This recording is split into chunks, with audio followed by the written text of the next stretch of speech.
فَأَقِمْ وَجْهَكَ لِلدِّينِ حَنِيفًا، بس اپنا جو رخ ہے، اپنی اورینٹیشن ہے، وہ پھیر دو اللہ کے دین کی طرف یکرو ہو کر، مخلص ہو کر، سنسیئر ہو کے اپنی تمام پریورٹیز جو ہے رب العالمین کے حکم کے حساب سے ڈیسائیڈ کرو۔ فَأَقِمْ وَجْهَكَ، اپنا چہرہ، اپنا رخ جو ہے وہ ایک رخ ہو کر کنسنٹریٹ کرو اپنے رب العالمین کی رضا حاصل کرنے کے لیے۔ اب یہ آگے بہت امپورٹنٹ چیزیں آ رہی ہے، فطرت اللہ التی فطر الناس علیہا، اور اللہ کا راستہ کیا ہے؟ وہ کوئی راکٹ سائنس نہیں ہے، وہ وہی فطرت ہے جس کے حساب سے اللہ نے ہر انسان کو، ہر مخلوق کو پیدا کیا۔ ایک ڈیفالٹ سیٹنگ جو ہے ہر مخلوق کی، وہ یہی ہے کہ ہم اللہ کی اوبیڈینس میں اپنی زندگی گزاریں۔ اگر اس ڈیفالٹ سیٹنگ کے خلاف انسان کچھ کرنے لگے گا تو کرپشن پھیلے گی، اس کی اپنی ذات میں، اس کی سوسائٹی میں اور تمام معاشرے کے اندر۔ جیسے آگے ہم پڑھیں گے ابھی، ظہر الفساد فی البر والبحر بما کسبت ایدی الناس، کہ زمین اور سمندروں کے اندر فساد، کرپشن، ایکسپلائٹیشن پھیل گئی اس وجہ سے کہ جو لوگ اپنے ہاتھوں سے کماتے رہے۔ تو اللہ تعالیٰ فرما رہے فطرت اللہ التی فطر الناس علیہا، تو اپنا رخ موڑ لو، یک رخ ہو کر رب العالمین کی طرف ہو جاؤ جو کہ اس نے فطرت تمہاری بنائی ہے۔ کیا مطلب ہوا؟ ذرا اس فطرت اللہ التی فطر الناس کے اوپر آپ غور کرو۔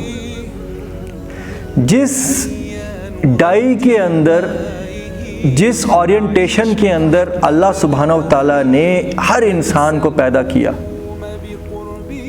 اور وہ دین حق ہے۔ اس کو سمجھنے کے لیے تھوڑا سا آپ اپنے دماغ میں زور ڈالیے، دیکھیے دنیا میں چاہے کوئی بھی انسان ہو، اس کو پتہ ہے نا سچ بولنا اچھا ہے، جھوٹ بولنا برا ہے، کسی کی مدد کرنا اچھا ہے، کسی کو ستانا برا، کسی کا حق چھیننا برا ہے، کسی کی مدد کرنا، اپنے میں سے اس کو دینا اچھا۔ مطلب آپ مجھے بتائیے، یہ کوئی راکٹ سائنس نہیں ہے، برے کام کا برا نتیجہ، یہ باتیں کیسے انسانیت کو پتہ ہیں؟ ہر انسان کیوں الٹیمیٹلی، ڈائریکٹلی یا انڈائریکٹلی، ایٹ لیسٹ سائیکولوجی کے اندر اور فلسفی میں یہ سوچتا ہے کہ جسٹس ہونی چاہیے؟ سوچنے کی بات یہ ہے، دنیا کے رنگ برنگے قسم کے لوگ ہیں، مگر ہے کوئی دنیا میں ایسا انسان جو at least for the sake of argument یہ نہ مانے کہ سچی بات کرنا اچھی بات ہے، بری بات کرنا غلط بات ہے، ایکسپلائٹیشن کرنا غلط بات ہے، احسان کرنا اچھی بات ہے؟ کیسے یہ چیز انسانیت کی گٹی میں ملی ہوئی ہے؟ یہ بات سوچنے کی ہے نا۔ جبکہ دنیا کے اندر جو شیطان ہے وہ اسی کشمکش میں لگا ہوا ہے کہ کیسے اس فطرت سے انسان کو ہٹا لوں میں۔ فطرت سے جو ہٹ گیا وہ اللہ کے راستے سے ہٹ گیا۔ اللہ کا راستہ ہے فطرت کا راستہ، یہ فطری دین ہے، کوئی راکٹ سائنس نہیں۔ اللہ سبحانہ و تعالیٰ نے سود کو حرام کیا نا، اور قرض حسنہ کو حلال کیا، جس کی وجہ سے سوسائٹی کے وہ اس طبقے کے لوگ جو تھوڑے اکنامکلی بیچارے انسٹیبل اور تم سے نیچے ہیں درجے میں، ان کو قرض حسنہ دو، ان کو زکوٰۃ دو، ان کی مدد کرو۔ یہ فطرت ہے۔ سودی سسٹم کیا ہے کہ غریب انسان کا خون چوس کے کیپٹلسٹک معاشرہ ان کی دولت اور خون پسینے کو چوس کے وہ جمع کرتا رہے۔ جب انسان نے اللہ کی فطرت کے حساب کے جو قانون تھے، جو عدل اور انصاف پہ مبنی تھے، جس کے اندر زکوٰۃ اور احسان اور خیرات تھی، اس کو چھوڑ کے یہ جو سسٹم امپلیمنٹ کیا کہ سود اور جوا، نیٹ رزلٹ کیا ہوا اس کا دنیا کے اندر؟ اکثر اور بیشتر انسانیت کی کمر ٹوٹ کے رہ گئی۔ 90% to 99% آف پاپولیشن جو ہے وہ کولو کا بیل بن کے رہ گئی. اس کی دن اور رات کی تمام جفا کشی کے بعد بھی اس کی ضرورتیں پوری نہیں ہوتی.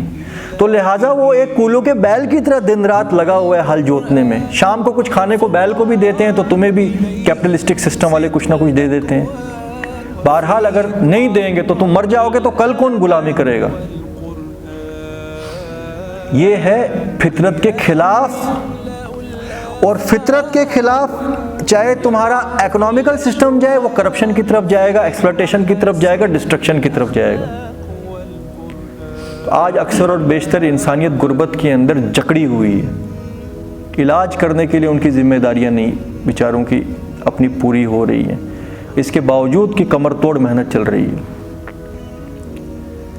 یہ میں نے آپ کو ایک ایگزامپل دی کہ انسان کی فطرت کے اندر کیا ہے. احسان کرو, جو تم سے کم تر ہے اس کی مدد کرو. اور اسی کی مینیفیسٹیشن ہے کہ زکوٰۃ دو اور صدقات دو.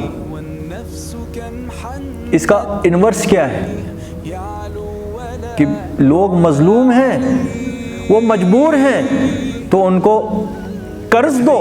اس قرض کے اوپر بڑھتا اور چڑھتا سود حاصل کرتے رہو. تو نیٹ رزلٹ کیا ہوا؟ تباہی مچ گئی زمین اور آسمان میں.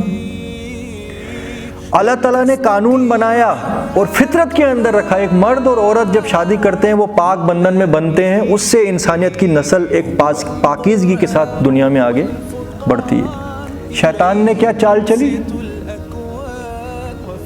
جو ویسٹ کے اندر وہ سکسیسفل بھی ہو گیا کہ شادی کی کوئی ضرورت نہیں ہے. مرد اور عورت چاہے ایک ساتھ رہیں, جانوروں کی طرح رہیں, کوئی روکنے والا نہیں, جبکہ انسان کی فطرت اس چیز کو قبول نہیں کرتی. آپ سمجھ رہے ہیں میری بات؟ تو فطرت کے خلاف کیا, نیٹ رزلٹ کیا ہے؟ Most of the people are born without wedlock in west. اور جو ویڈ لاک کے بنا بورن ہوگا وہ کیا ہوگا؟ اس کو دنیا کیا کہے گی؟ ان لیجیٹیمیٹ چلڈرن بولیں گے نا ان کو. اور ان لیجیٹیمیٹ چلڈرن جو ہیں وہ سوسائٹی کے اندر خیر پھیلائیں گے کہ تباہی پھیلائیں گے؟ جو ایک فیملی سسٹم کی شفقت اور محبت میں رہے ہی نہیں, جنہوں نے ماں کا درد کبھی دیکھا نہیں, جن کو پتہ نہیں ان کا باپ کون ہے. جس طریقے سے کتے اور بلیاں ہوتی ہیں, آج ایک بلی کے ساتھ دوسری بلی ہے, کل اور کوئی ہے, اس کو کیا لینا دینا. تو لہٰذا انسان کو اس سطح پہ گرانے کی کوشش کی جا رہی ہے کہ جو اللہ کی بنائی ہوئی فطرت ہے. اس سے بھی ایک سٹیپ لانتی آگے چلے گئے کہ مرد اور عورت کی کیا ضرورت ہے, مرد اور مرد شادی کریں. اور یہ تو چیز ہماری جنریشن کے لیے سمجھنا کوئی نہیں ہو سکتا ہے, 50-100 سال پہلے بڑی ایکسٹرا آرڈنری بات ہوتی ہے. تو آج تو اس کی ریلیز نکلتی ہیں اور امپریس کیا جاتا ہے تمام باڈیز کو, ورلڈ آرگنائزیشنز کو, کہ اس چیز کو لیگلائز کر دو. ہر سسٹم کے اندر کھربوں روپے دیے جاتے ہیں. جہاں پہ پولیٹیکل سسٹم کے حساب سے قانون سازی نہ ہو سکے, وہاں کے جوڈیشری کو انوالو کرتے ہیں اور ان کو کھربوں روپیہ دیتے ہیں کہ یہ لا پاس کرواؤ. مطلب کیوں؟ اللہ تعالیٰ کی بنائی ہوئی ساخت جو ہے ایک انسانیت کی, شیطان نے کیا چیلنج کیا تھا اللہ تعالیٰ کو کہ یا باری تعالیٰ تو نے اس انسان کی وجہ سے مجھے ریجیکٹ کیا نا, اب تو بس مجھے موقع دے, قیامت تک کے لیے میں تجھے دکھاؤں گا یہ تیری ہر نافرمانی کریں گے. مطلب وہ یہ کرنا چاہتا ہے کہ اللہ تعالیٰ کے سامنے یہ ثابت کر دے کہ اے پروردگار, انسانیت کو جو تو نے چوز کیا تھا یہ تیری مسٹیک تھی. استغفر اللہ. مگر اللہ تعالیٰ نے اس کو موقع دیا, اور اللہ کی یہ حکمت تھی کہ ایک انسان کے اوپر جتنے بھی ایکسٹرنل ایفیکٹس برے رہیں یا اس کی نفس اس کو غلط کام کرنے میں ابھارے, کیا پھر بھی یہ بن دیکھے اپنے رب کے حکم کو مانے گا, یا جو ہے نا چلو تم ادھر کو ہوا ہو جدھر کی وہ کرے گا؟ جو بن دیکھے اپنے رب کو پہچانے گا وہی کامیاب ہو گیا, وہی فطرت پہ رہا. آپ یہ بات سمجھ رہے ہیں کہ فطرت اللہ التی فطر الناس کا کیا حکم ہے؟ کیوں کہا جا رہا ہے کہ اللہ کا جو دین ہے وہ فطرت کے اوپر مبنی دین ہے؟